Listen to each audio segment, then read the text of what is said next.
Cards are for having fun, not making fortunes.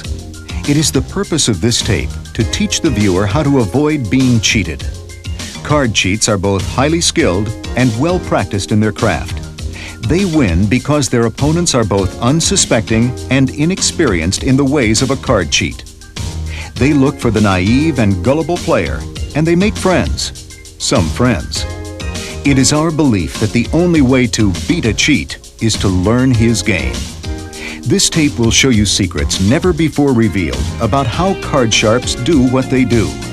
Not so that you can learn to be a card sharp, for no tape could teach you that, but so that you can spot a card cheat and walk away with your money in your pocket, not his. That is how you beat a cheat. Card cheats, sharps, mechanics. They are not a figment of someone's imagination. They do exist. Thousands of them work card games throughout the United States for a living. And despite what you might expect, they're not likely to be found in the casinos of Las Vegas or New Jersey, where the bright lights and surveillance keep them at bay. Friendlier grounds for card sharps are the card rooms of clubs and lodges, and hotel rooms, where private, seemingly honest games are dealt out. If you've ever lost money at one of these card games, it may be your skill level, it may be your luck, or it may be that you've been taken by a card sharp. The only way to protect yourself is to know the techniques used to take your money. In this program, we have the unique opportunity to learn some of these techniques from one of the world's greatest card mechanics and foremost authorities on cheating. Mr. Mike Joseph has taught thousands of people to protect themselves from cheats. He has worked surveillance in underground casinos, tutored professional gamblers, and today works as a floor supervisor in one of Las Vegas's largest and most elegant casinos. There, he uses his skills and experience to spot sharps and schemers. And now, he's going to share some of these secrets with you, so you can spot and beat a cheat. Hello, welcome to Beat a Cheat. Before we get started, I want to introduce Jolene and Dave. They're going to help me with the demonstrations. Sometimes I'll be dealing to a fourth player, and that's you at home. There are three broad areas that a card cheat can work with to his advantage: the cards themselves, the shuffles and cuts, and the deal. We'll discuss those areas, but it's also important to remember the psychology of a cheat. He doesn't have to win every hand. He's content to lose some hands and to win a few small pots. That's why he's waiting for the couple of the big hands that will make his evening worthwhile. And when they come along, generally later in the game when everyone's relaxed and had a couple of drinks, he'll make sure that one or two other players have good hands to stay in the betting, and then he'll make sure that he or his partner has the best hand. In this first segment, you'll see many different techniques used to mark or tamper with playing cards. Cards can be shaved, cut, sanded, nicked, crimped, scraped, painted, and daubed. There may be no card on the market today that is immune to the markings of the card sharp. Some cards make it easy for card sharps. Inexpensive single-ply cards show their spots with a bright light behind them. One-way designs can be used with a partner to signal. For example, the three cards facing up in this hand indicate that the player has a strong hand. Three cards facing down could indicate that the player has a low hand. This would give the players a great advantage in certain games, especially games with a high-low split. While you're not likely to encounter a professional card sharp at a game with souvenir cards, stick to games that use good quality two-ply cards with a conventional design. This means that the design is the same whichever way the card is turned. Bicycle, Aviator, and B are top brands. Their quality, consistency, and familiarity give you an advantage. But as you're about to see, it's hard to stop a card sharp. Most card games start with a new deck of cards. As the dealer takes off the cellophane and cracks the seal, the players are reassured that they're playing with an honest deck, just the way it left the factory. There's nothing magical about the packaging of a deck of playing cards. Most people think that a deck which is still in its wrapper, with its seal intact, is perfectly okay. But then, card sharps breed on the gullible. Watch closely. First, a razor knife is used to cut the bottom of the plastic wrapper like this. If there's a seal on the bottom, the side of the box can be opened. The cardboard is pulled apart and the cards slide out easily. The cards can be doctored and put back in the box, which is then closed and sealed with two-sided tape. The cellophane is resealed with tape, and the average person will never know what hit them. Here, look at this. There are many ways to mark cards, and the systems you can develop are as endless as your imagination. Let's do that again. Look at the wing on your left-hand side. This deck is one of the oldest designs on the market today. The same design has been manufactured for over 80 years. Although you may not be able to spot it right away, we've marked this deck with a one-card marking system. That means that we have differentiated the low cards from the high cards. You'll notice that the wing here on the left card is different from the one on the right. This one has been straightened out by very carefully scraping away the ink with a razor knife, like this. Because this marking is done in the center of the card, it is known as a blackjack marking. A card sharp can add to the design of the card by matching the color of the card with ink or paint and blocking out certain areas. This is known as blockout work. Here is a deck that is marked to indicate only the high cards. By using a matching red ink, the birds are blocked out according to the value of the card. Here there is only one bird, indicating a 10. Here, two birds, indicating a jack. 3, a queen. 4, a king. And 5, an ace. A different marking system is used with this diamond pattern design. The row of diamonds on the edge is used as a scale, with the appropriate diamond slightly enlarged to reveal the card's value. If the first diamond from the left is enlarged, it indicates an ace. The second over, a king, and so on through the values. This system is a very common method of card marking. You may wonder how it's possible to see these small markings across the poker table. It's almost impossible, unless you know where to look, because you marked the deck. If you brought out a deck of cards for your weekly poker game that looked like this, you'd quickly be shown the door.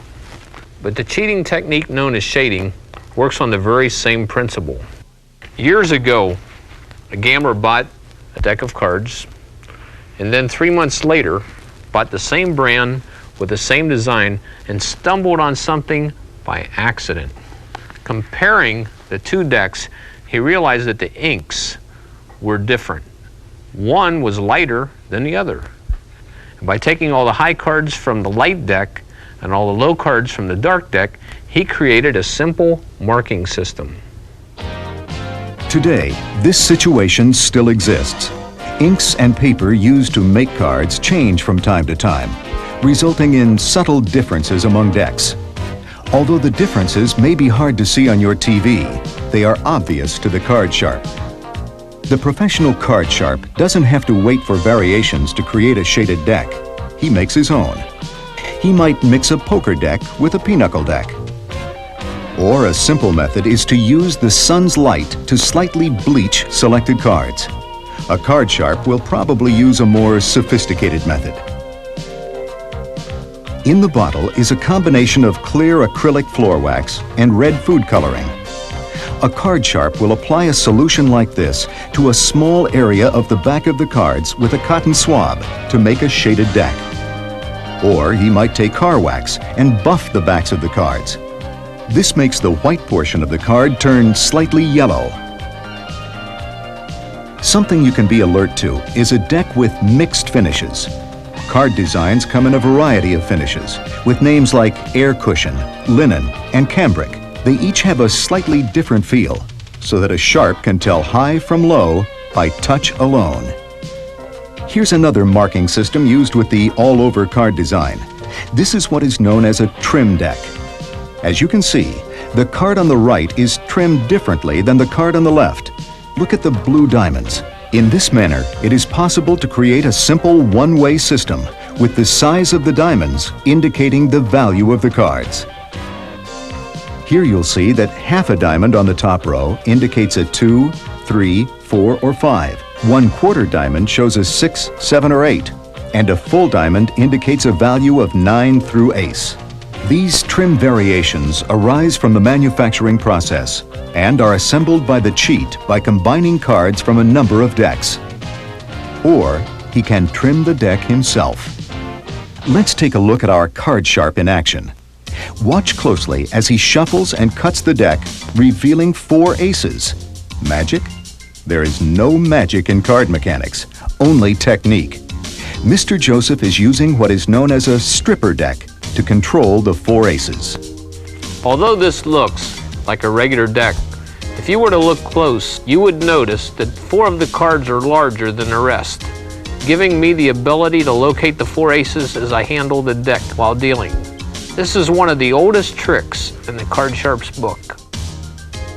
First, the card sharp will remove all of the key cards from the deck.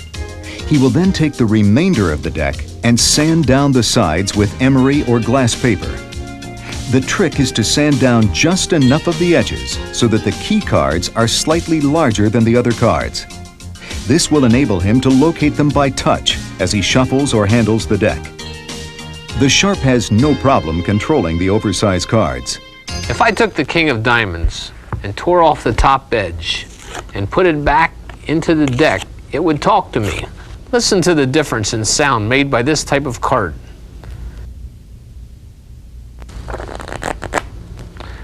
You don't even need to be watching your hands. The shuffle stopped me right at the king.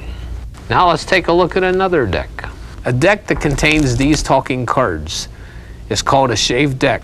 It may include one or it may include several cards that have been very slightly cut on one side. The sharp doesn't rip the ends off. He shaves an unnoticeable amount off the edges, and the cards talk clearly. You might be wondering how the card sharp gets prepared cards into play. He might slip them in with a house supply. He might even donate a supply to his local men's club and wait for them to be brought out.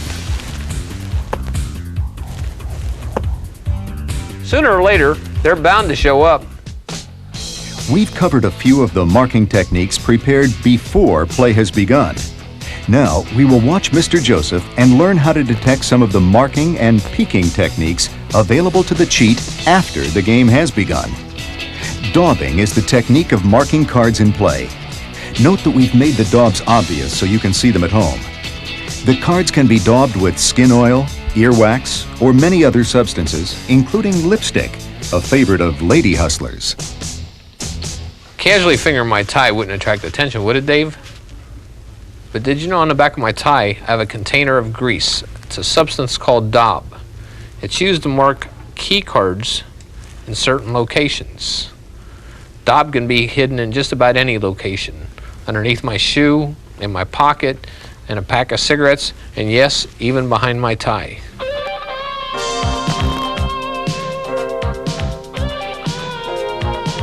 Here, Mr. Joseph is using what is called the nail nick method of marking. With his fingernail, he is indenting the edge of the card. You will notice in this close-up that the light reflects off the nicked cards differently than the others. This method allows the cheat to know the placement of certain key cards even while the cards are stacked in the full deck. When a person brings out a deck of cards that's been around for a couple years, and they've used them quite a bit, they have a tendency to turn gray on the sides. When a card sharp is dealt a hand, he can mark these cards in one of two different ways. He can either nail nick it as we've seen previously, or he can place a piece of sandpaper on his finger. Rub the sandpaper up and down the side of the selected card, and this will turn that particular card completely white compared to the others. This card stands out. It is very easy for a card sharp to pull out and put it in any location he so desires. You might wonder why so many card players wear a diamond ring on their little finger. Style? Maybe, but it's also a tool to prick the cards. I'm making this look obvious, but if I didn't want to, you'd never know it. The prick is positioned so that the sharp's thumb can feel it as he deals. Then he deals seconds until the pricked card comes to him. Another method is to simply bend certain cards. This doesn't have the sophistication some of the other methods have, but it also doesn't attract attention and can give the cheat a leg up. Suppose we have a low card and a high card. High cards are bent this way, as if signaling the dealer you want to hit. When he bends the low card, it's as if he's just laying it down. When the cards are turned over, the high cards will have a raised edge. The low cards will come down and touch the felt. This gives a player a substantial edge when he's looking at another player's hands. And these are called bend cards or wave cards. Can you spot the cheating technique Jolene is using? Take a look from her point of view. These are called shiners. Lots of things will give you a good reflection. A wedding band, a glass of water on a black coaster, a money clip, yes, or even a woman's shiny fingernail polish. With his control, the sharp can peek at the cards in a number of ways during the game. The marking and peeking techniques that we have shown are potent weapons in the card sharp's arsenal. With them, he can know what cards his opponents are holding, or he can identify cards in the deck and manipulate them into favorable positions.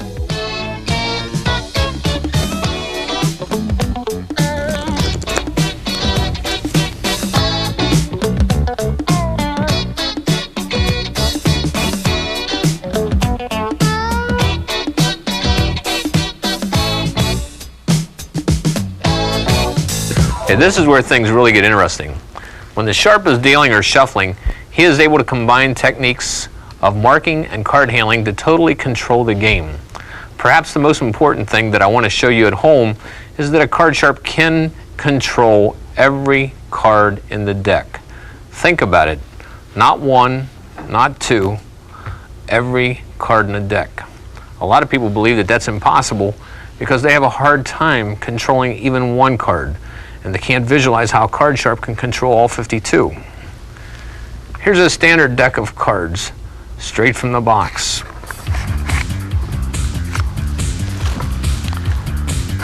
First thing I want you to notice is how they come packed. It's important you remember this. Hearts, clubs, diamonds, and spades.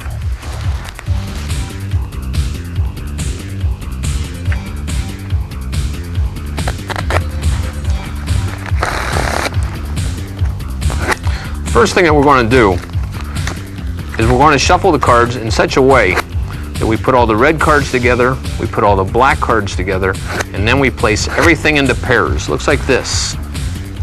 Red, black, and everything's in pairs.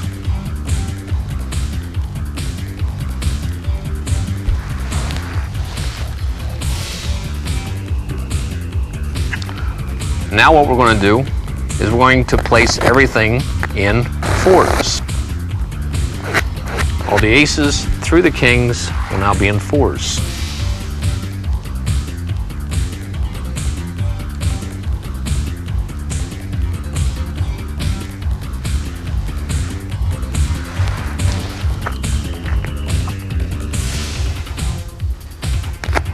Now we're going to deal out two poker hands.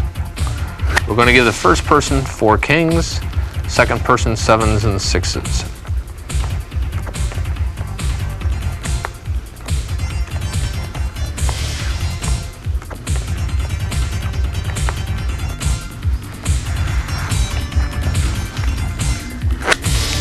Now we're going to deal out 4 poker hands.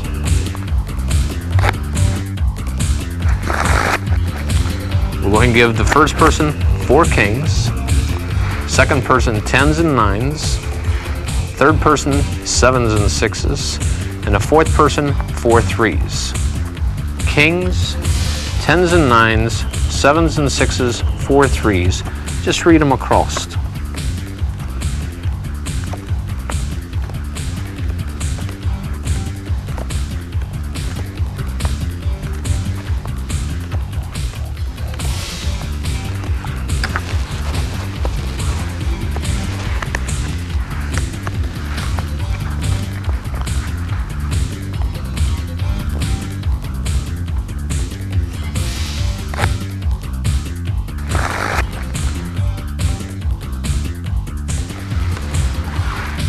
If I were to ask you people at home to shuffle these cards now and put them all back in perfect order, just the way they were when the cards came in a deck, I think most of you would find that it's impossible to do.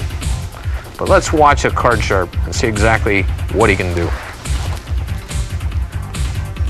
What we're doing is a table faro, and with 8 perfect shuffles, the cards actually return back to their original position.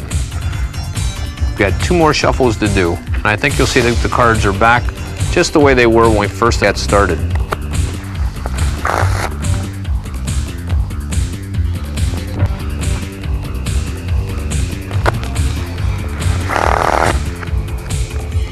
Okay, that's hearts, clubs, diamonds, and spades, all in a miracle sequence.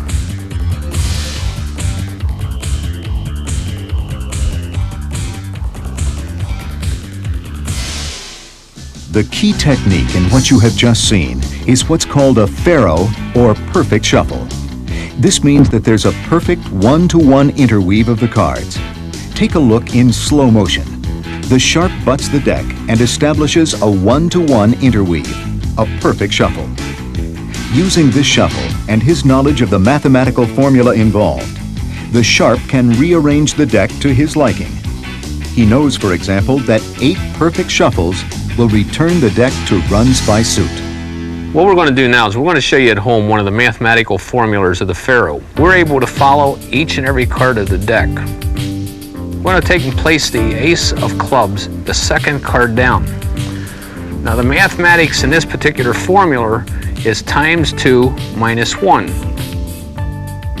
So with the ace being the second card down, we're going to go 2 times 2, which is 4, minus 1. Now it's the third card down. 1, 2, and 3. Now we're going to do it a few more times. We're going to let you at home try to follow along with us. 2 times minus 1. We know it's a third card. 2 times 3 is 6. Minus 1 is 5. We'll do it again. Now we know it's the fifth card down. 2 times 5 is 10. Minus 1 is 9. So now we know after we've completed this shuffle that the ace of clubs is the 9th card down. Let's see. 1, 2, 3, 4, 5, 6, 7, 8, and the 9th card down is the ace of clubs. The perfect shuffle is hard to detect, but if you sit down at a card game and you see someone holding a deck of cards like this, I suggest you remember the mother-in-law you were supposed to pick up at the train station and get out of the game. It's called the mechanic's grip, and it's a telltale sign of an experienced card handler. How do you hold the cards? Well, of course, not all experienced card handlers are cheats. This grip is used by dealers and casinos because it allows them to securely hold and handle the cards. But it should be a warning sign in a private game. The mechanic's grip is used because it allows the sharp to manipulate the cards in a number of ways, all with the same objective: control. He wants to control what cards you get and what cards he gets. The faro shuffle is kind of a riffle shuffle, and sometimes additional riffle shuffles are used to mix the cards, at least in theory. Let's say that I've used the faro shuffle to stack the deck so that I'll get the 4 aces. I shuffle twice more and I still get the 4 aces. 2 legitimate shuffles would have destroyed Mr. Joseph's stack. Let's look again to see what he actually did. This is called a push-through. The cards are shuffled, But then the sharp maintains the two original piles and slides them through.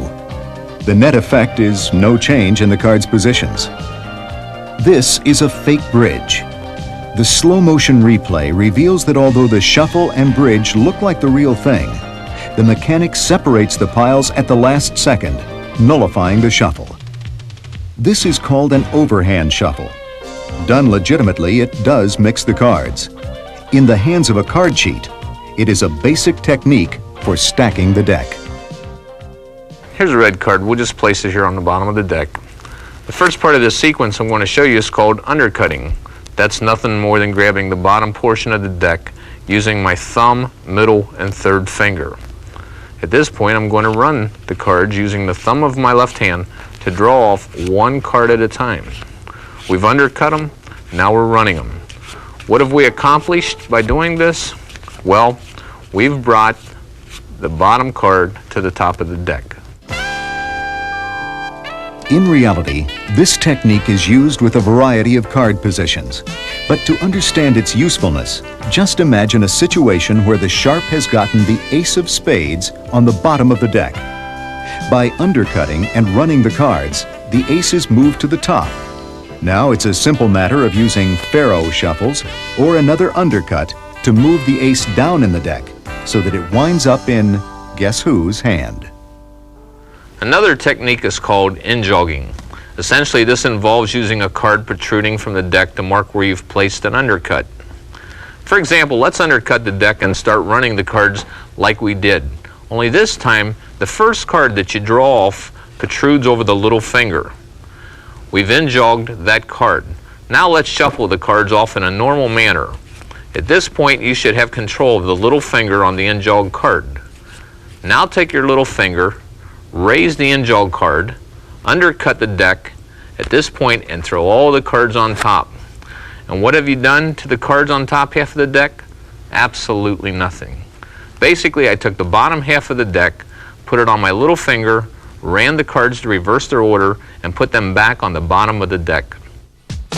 What purpose does this serve? First of all, the sharp looks like he's doing a good, thorough job of shuffling the cards. Secondly, in-jogging doesn't have to be that simple. Let's say that a card sharp knew that the ace of spades was on top of the deck, and he wanted to bring it to himself in a game where the ace of spades got half the pot. It's a very simple operation.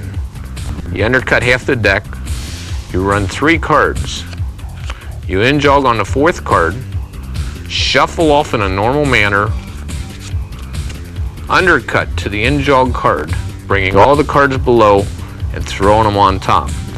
That stacks the deck for the ace of spades to go to the 4th player. It's 1, 2, 3. The ace of spades actually went to the 4th person. Now I'm going to do what is called a 2-card stack. Now watch closely and see if you can detect that I'm actually stacking a deck. To start, I'll place an ace on the top and an ace on the bottom. What we're going to do is stack the deck for 4 people playing, and let's do it so that the second person gets the aces. First, the cards go in an overhand shuffle position. Now I undercut half the deck, straighten up the cards, run 3 cards, 1, 2, 3. Then we in-jog on the 4th card. Now we're going to shuffle off, but we're going to bring the bottom card, which is the ace, to the top of the deck. I raise my little finger, grab all the cards below the in-jog card. Use the little finger to straighten up the in-jog card. Now run 5. In-jog on 6, shuffle off and undercut to the in-jog card, grabbing all the cards below the in-jog card, and then throw them on top. Now both aces go to the second person, you at home in this case.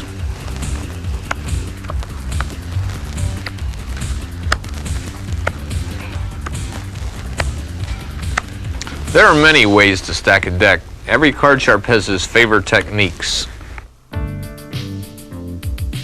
In a pickup stack, the cards are picked up off the table in stacked position, placed on top of the deck, and then false shuffles and cuts are used to maintain them in that position.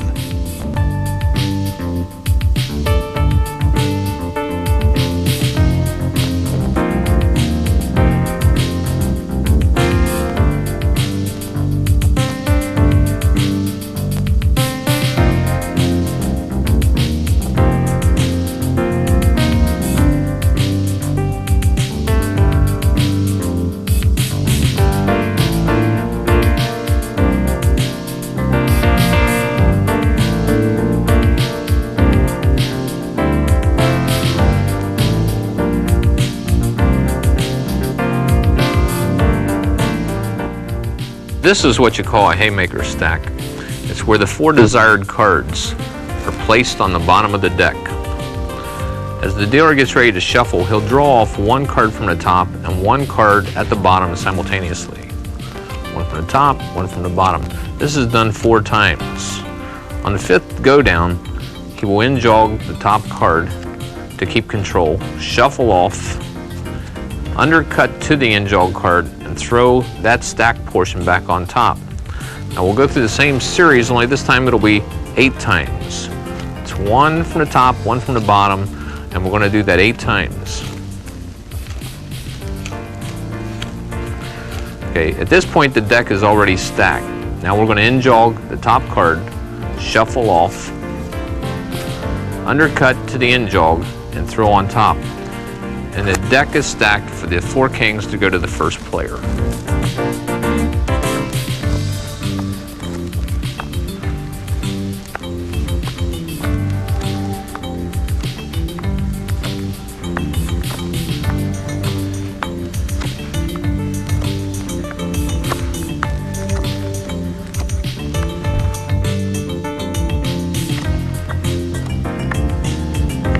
What you've just seen are the basics of stacking the deck.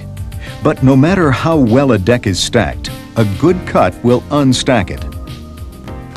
Stacking the deck, false cuts, and most other scams work best if you have a partner, and most sharps do.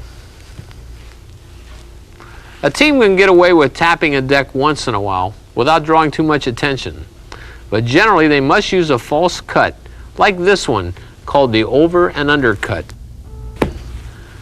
Notice how I grab the bottom portion of the cards, pull them out, then slap them on the table, then place the top portion right back on the top.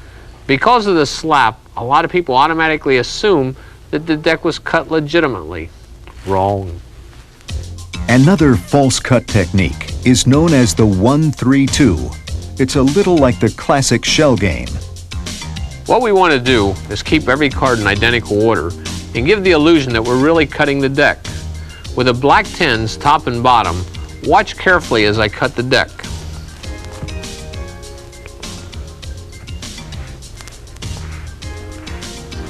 Everything is still the same. Let's look at that again. All we're doing is taking the top portion of the deck off, dropping a middle portion on the left.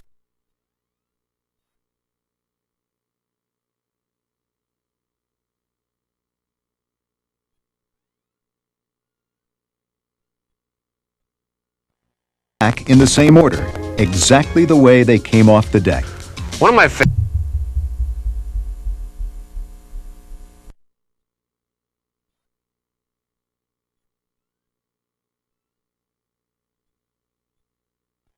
is also called a 1-3-2 or shuffle cut, but it's done in the hand.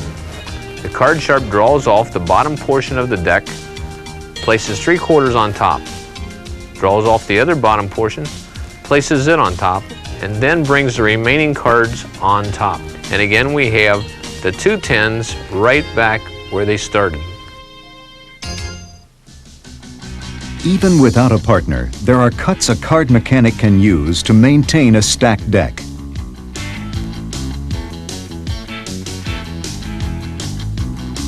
Did this cut look legitimate to you? What looked like a slight fumble is actually called a shift.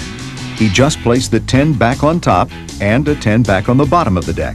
Nothing changed. Once you take your eyes off a card sharp's hands, he can do anything he wants with a deck of playing cards. Let's see how that happened. Before he gave you the cards, he had crimped the bottom card of the deck. He set the cards down, and as he did, you actually cut the deck. Picking up the cards, he used his thumb to break at the crimped card. He inserted his little finger and placed the cards back on top. Now, the 10s have returned to the top and bottom. Another type of forced cut is called bridging the cards. It's done in a case like this with a thumb. I bridge the cards, shuffle them. I do a push through. I now place the cards in front of the player to cut. We began this shuffle with a 10 on the top and a 10 on the bottom. What have we got now? a 10 on the top, and a 10 on the bottom. What we're going to do now is a one-card cut. This is done when a deck has been stacked, and you have to hand them off to someone to be cut. So what we're going to do is we're going to let you watch exactly what happens. We're going to place the 4 aces on top of the deck, and then we're going to go through a series of false shuffles. And we're going to control those 4 aces by an in-jog.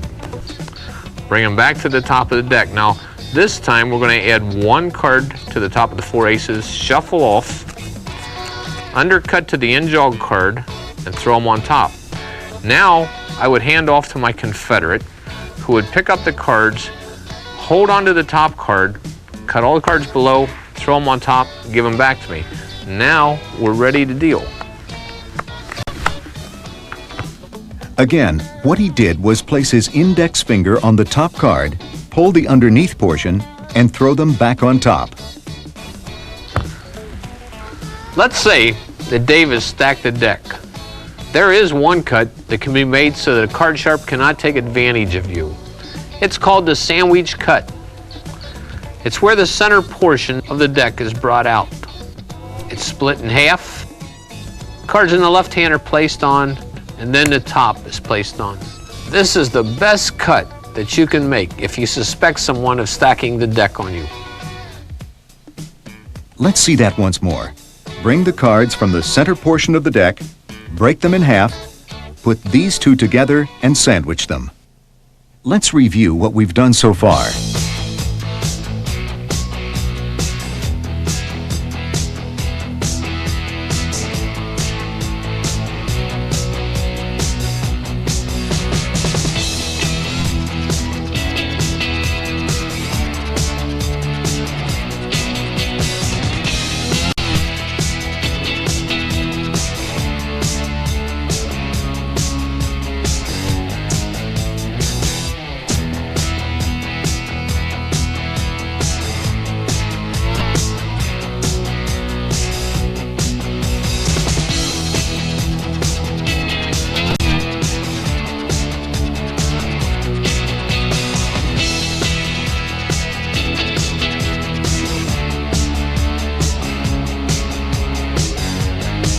Palming is the technique a magician uses to pull a quarter out of your ear. Card sharps also use palming. Palming or holding out cards can come in handy in a number of situations. The card sharp may place the cards to be palmed on top of the deck. Palm them off, then return the stack to the top of the deck, and ready to deal. Here, Mr. Joseph demonstrates a palming technique to control only 1 card. Remember, the control of only 1 card can be a tremendous advantage. Mr. Joseph is about to throw his hand away. As you can see, the ace is cocked from play. The right thumb does all the dirty work at the exact moment the hand is tossed away. Watch again as the 1-card palm is executed in slow motion. Anytime a card is cocked and held out from play, the intention is to switch it back in at the most profitable time, when the cheater needs that extra edge to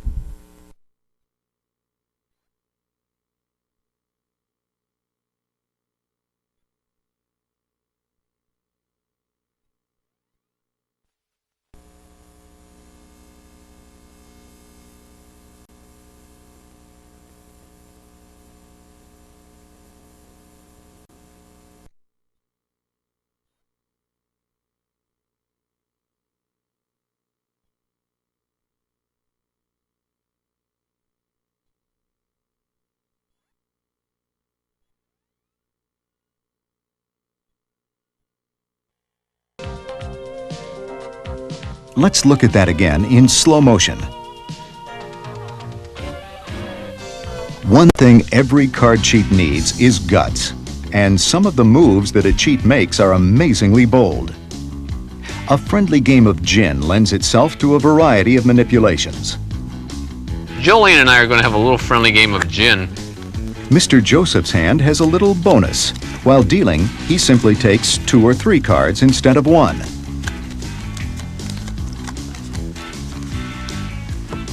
Let's count them.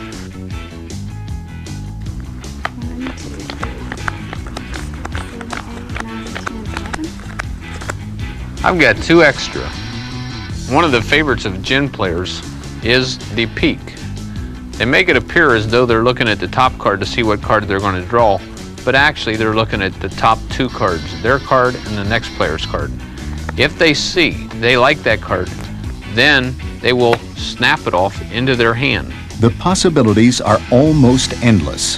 When the sharp is the dealer of a hand, new opportunities arise. A good mechanic has a number of dealing techniques that he can use to take advantage of marked cards or key cards that he has positioned. Let's say he has an ace on the top of the deck while dealing. He wants to make sure that it goes to himself rather than to an opponent. The sharp deals seconds, that is, the second card down, until he gets to himself. Let's do it again in slow motion. The left thumb draws back the top card just enough to expose the second card, which is then grasped and dealt.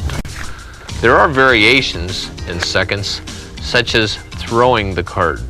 A throw second is where you pull back and then throw with your finger.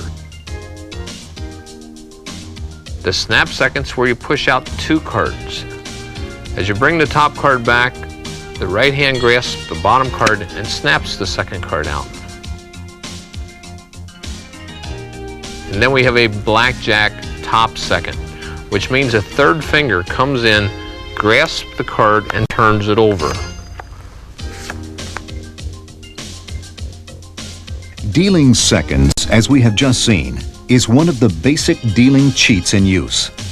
A sharp can just as easily deal from the bottom of the deck, or from a break. To deal from the bottom, I use my fingers to push the bottom card slightly out, simultaneously with the top card. I grasp it with my dealing hand, and at the same time I draw back the top card. You cannot detect a bottom dealer. All you can hear is the snap that he makes as he draws off the bottom card. As we mentioned earlier, most professional card sharps work with a partner. By dealing the partner the winning cards, the card cheat can avoid detection from wary victims. Also, a partner sitting to the sharp's right can assist in false cutting the dealer's stacked decks, and is in the optimal position to peek at cards that are flashed by the cheat as he deals. Well, there are a lot of techniques for giving a partner a peek at the cards. A typical one is called the gap peek.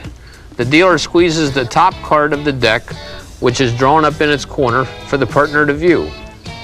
This technique is very successful because only the player on the right of the dealer can see the card. By using signaling techniques, the cheating partners can gain critical advantage over their opponents during the betting.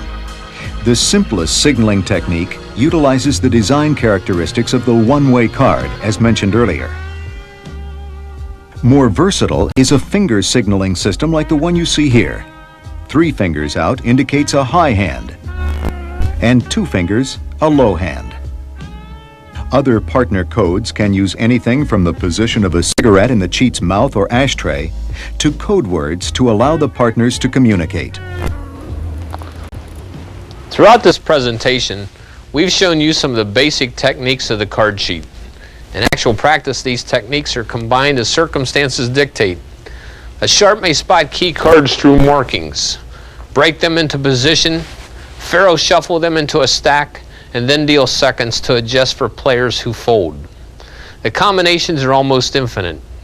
And never forget that most card sharps today have a partner somewhere at the table. If you fail to locate the team after the first few hands, chances are good that there will be a lot more cheating that you're bound to miss. The most important thing for you to remember is that cheats can turn up in your card game. We've shown you what to look for, and we hope we've opened your eyes. Unless you have years to practice these techniques and a lack of scruples, you're not going to beat a cheat at his own game. So the best way for you to beat a cheat is to prevent him from winning by not playing with him. Keep your eyes open, know when to leave a game, and good luck.